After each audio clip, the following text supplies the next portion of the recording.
Alright, we're here with Callum and Kemani from Secret Night Gang. What's up, man? And yo, what was that story you were telling me now? So we got this story, it was me and Kemani in high school.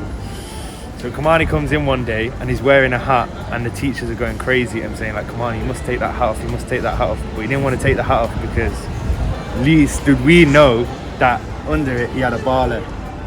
So basically, he told us the story in the end that Kemani went to the barber's and he was so tired after all the gigging he did that he fell asleep. And then the barber didn't know what haircut he wanted, so he shaved off all of his head and gave him a bald head. The scene right now in Manchester is so healthy. It's like full of great bands and full of life, and it's great to see that the recognition isn't on London all the time, and you know that the other parts of the country get some real good recognition and some great bands right now, isn't they? Yeah, man, like even like the other day, like I know Workers started his like tour as well, and he was in London the other day as well. Yeah. He went to, I think he's going to Bristol, if I'm not mistaken. Yeah, like, you know, there's just so many great bands. Another great band from Manchester, our friends playing, called Love Scenes.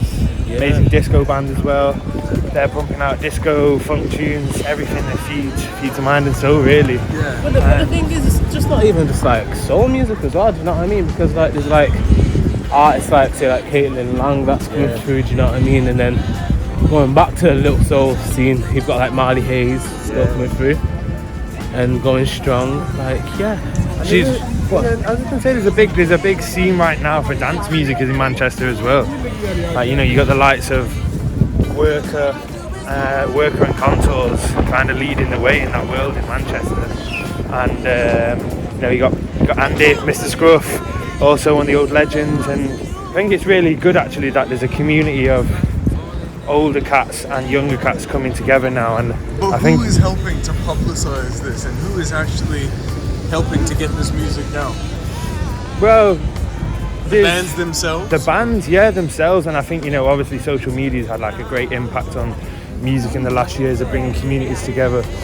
But yeah, I think it's just the bands themselves. I think people are really pushing their music nowadays and really want people to know about their music, and trying to, you know, that's how we started. You know, we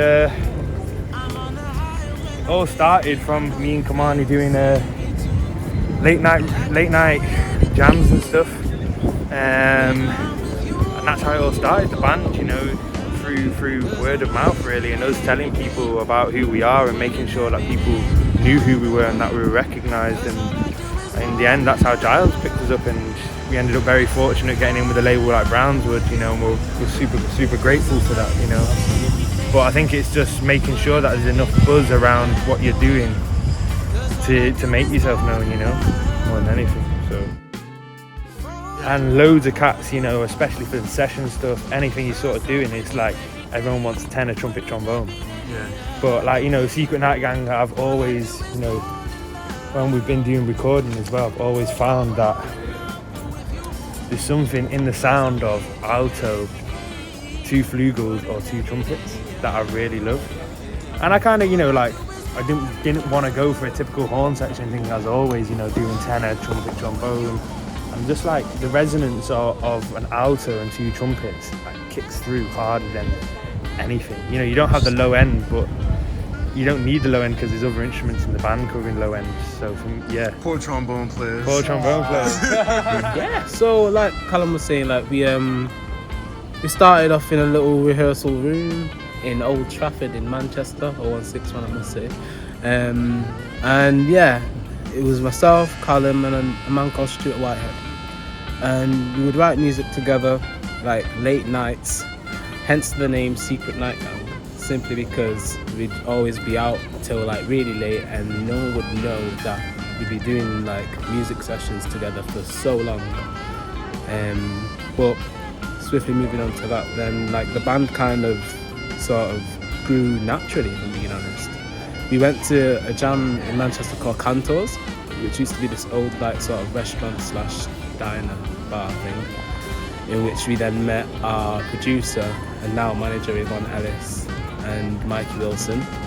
Just a little bit of background about them. Yvonne Ellis, she's produced for like 10cc, Simply Red, and a lot of other like cats as well. And Mikey, he's played in like the Dust Junkies, Swing Out Sister. He's currently playing for Karen Bailey Ray, and you know what, to be honest with you, the list goes on with Mikey. And we didn't know exactly who we were getting like in our presence at the time, because like now we just feel so like grateful to have them in our lives, not just as like fellow like musicians or managers, but like as like human beings. Do you know what I mean?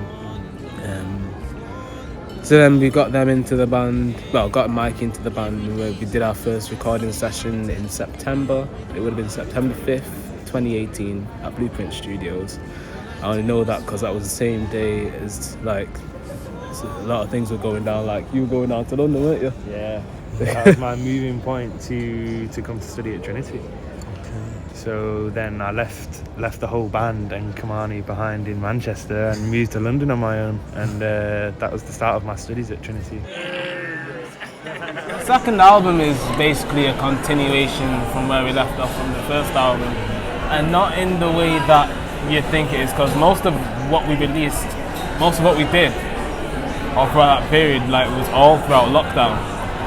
And obviously the first album is quite, I'd say it's quite reflective on, say, like life, love, having good times and stuff. But I think this second batch of stuff kind of like now kind of more analyzes sort of like the struggles of what lockdown really was, and like sort of like the emotions of what we tried to kind of relate to everyone else and what everyone went through. So I think this next batch of stuff, it's going to be a bit more real, a bit more mature, and just hopefully people will resonate with it, you know?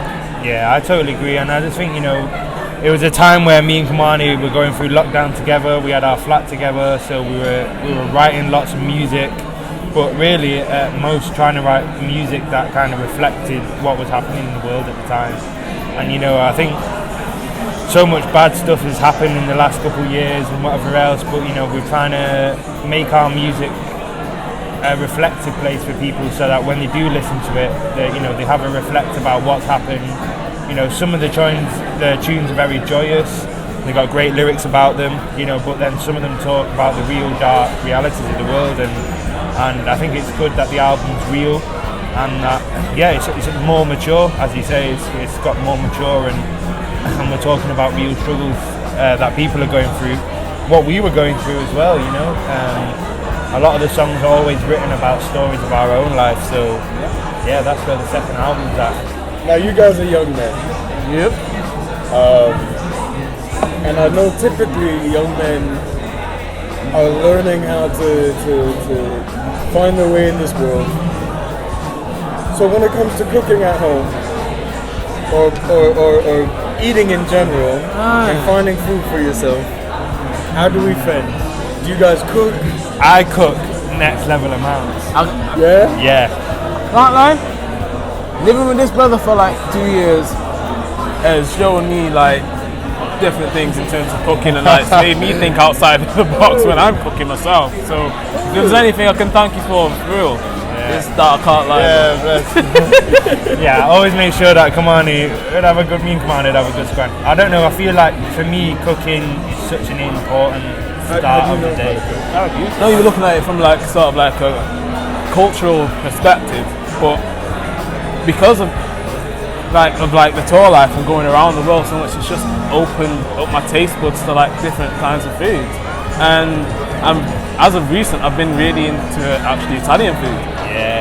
There's this one dish that like I came across like a few months ago called gnocchi, and you know what? It's changed my life.